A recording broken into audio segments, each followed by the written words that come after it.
Hi. The three books we're going to talk about today are humorous novels. The humor is often dark, and there's more than a bit of sarcasm, so be prepared. The first book is called The Regional Office is Under Attack by Manuel Gonzalez. This novel is a little bit of everything. It's funny, but it's also science fiction, and it's also a thriller, and it's also, well, maybe just an action comedy might describe it best. In a world where evil villains run corporate organizations to hatch and execute their dark plans using the most cutting edge technology and magic, only one organization is capable of saving the universe: the Regional Office. It's run by the quite normal Mr. Niles and super magic Oyemi and employs all seeing oracles and a group of super-powered female assassins to combat the rising darkness. But now the office is being attacked by those forces of darkness. The story focuses on two women: Rose, who's leading the attack, and Sarah, who's fighting for her life defending the regional office, even as her colleagues are dying around her. The story jumps back and forth in time, showing us how Rose and Sarah became the women they are today.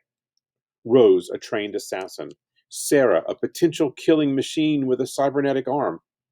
The action is fast paced, as are the pop culture references and humorous quips.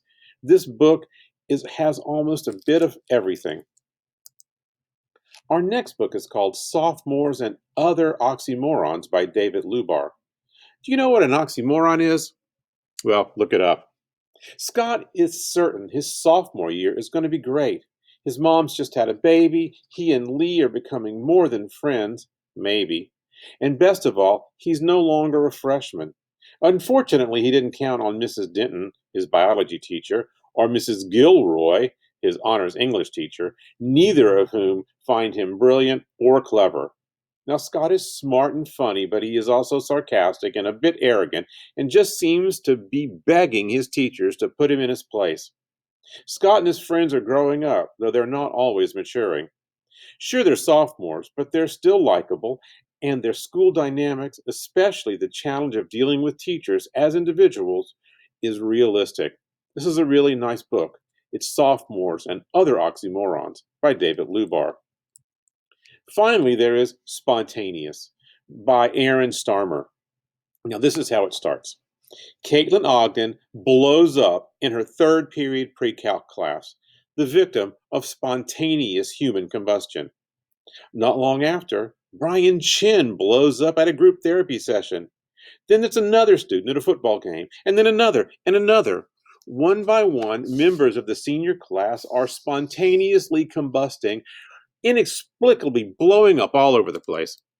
As parents and town leaders and even the FBI scramble to find the causes and cures, and the government hastens to quarantine the town, the remaining seniors mourn their classmates while also trying to adjust to their new combustible circumstances. As the body count increases, Mara, a senior, attempts to figure out what's going on with the help of her best friend Tess and FBI agent Carla Rossetti. Tess considers scientific theories. Mara's new boyfriend, Dylan, focuses on the significance of each life that's been snuffed out. And Mara tells the story with snark combined with a growing sense of loss. What is causing these seniors to combust? The only certainty seems to be uncertainty. This is an interesting and darkly humorous story. It's called Spontaneous by Aaron Starmer. Now, this book and all the other books can be found in our RCHS Library catalog, and the link to this is, of course, on your Rapid Identity page. And if you have any questions, please email. Thanks very much.